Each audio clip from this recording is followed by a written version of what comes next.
Even official DMV employees can be part of vehicle title frauds. Here's an article where a DMV employee was actually forging vehicle titles. In this case, it was for their own benefit. They had a colleague along with himself who was trying to get a title for a 2020 Land Rover. And this employee was forging titles using their access to the motor vehicle records in order to get a title for a vehicle that didn't belong to them.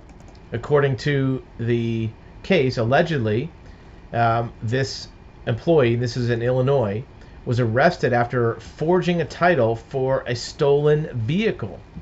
And they used the computer database to run a VIN check and used a fake VIN number on a title application to get a stolen vehicle title. Now, this was a very isolated event. However, it does also reflect some caution you need to take into account when you're looking to get a title for a vehicle.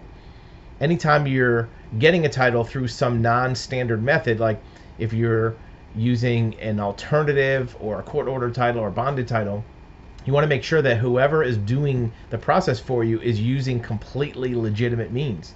There's a lot of ways to get a title, and some of them are legitimate, some aren't. And when a method that's used that's improper, you may find yourself in a position where that title gets revoked.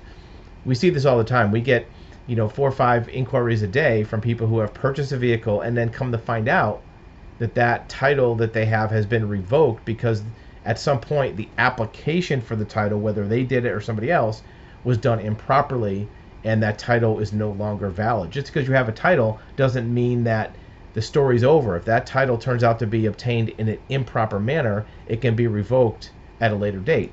So making sure that the method of getting a title is appropriate for your vehicle, appropriate for your scenario, is important so that you can have security in that title and you don't have to worry about losing it later.